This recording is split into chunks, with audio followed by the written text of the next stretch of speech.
গাজায় হামলার প্রতিবাদে ইসরায়েলের সঙ্গে লড়ছে হিজবুল্লাহ ও হুতি যোদ্ধারা। তাদের অস্ত্র ও অর্থ দিয়ে সমর্থন যোগাচ্ছে ইরান। ফিলিস্তিনের স্বাধীনতাকামী সংগঠন হামাসের পৃষ্ঠপোষকতায়ও তেহরান। এর প্রতিক্রিয়ায় সম্প্রতি ইরানকে লক্ষ্য করে ঝাঁকে ঝাঁকে বিমান হামলা চালাচ্ছে ইসরায়েল, পাল্টা হামলা চালাচ্ছে ইরানও। এই পরিস্থিতিতে ইসরায়েলের পাশে দাঁড়িয়েছে যুক্তরাষ্ট্র, ফ্রান্স ও তাদের মিত্ররা। কিন্তু এর বিপরীতে সৌদি আরব, কাতার, জর্ডান, মিশর সহ আরব দেশগুলো বরাবরই নীরব। কেন মুসলিম দেশগুলো ইসরায়েলের বিরুদ্ধে স্পষ্ট অবস্থান নিচ্ছে না? ভাষা, সংস্কৃতি, ঐতিহ্যের দিক দিয়ে মিল থাকায় উত্তর আফ্রিকা এবং মধ্যপ্রাচ্যের 22টি দেশকে আরব বিশ্ব বলা হয়।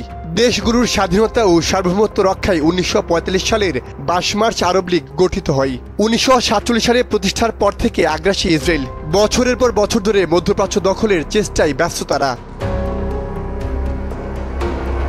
মুসলিম দেশগুলোর মধ্যে অনেকেই পশ্চিমা দেশ এবং অন্যান্য প্রভাবশালী দেশগুলোর সাথে অর্থনৈতিক ও রাজনৈতিক সম্পর্ক বজায় রাখতে আগ্রহী। তাই ফিলিস্তিন ও ইরান ইস্যুতে সরাসরি ইসরায়েলের বিরোধিতা করলে স্বার্থের উপর আঘাত লাগতে পারে, এমন আশঙ্কা থেকেই তারা বরাবরই নীরবতা পালন করে।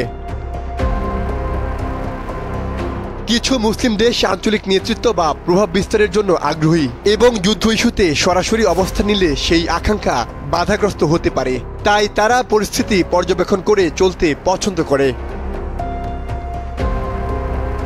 মুসলিম দেশগুলোর মধ্যে অভ্যন্তরীণ বিভেদ এবং দুর্বলতাও একটি বড় কারণ। অনেক দেশে রাজনৈতিক অস্থিরতা, অর্থনৈতিক সংকট বা জাতিগত বিভাজনে বিদ্যমান, যা তাদের আন্তর্জাতিক ইস্যুতে স্পষ্ট অবস্থান নিতে বাধা দেয়।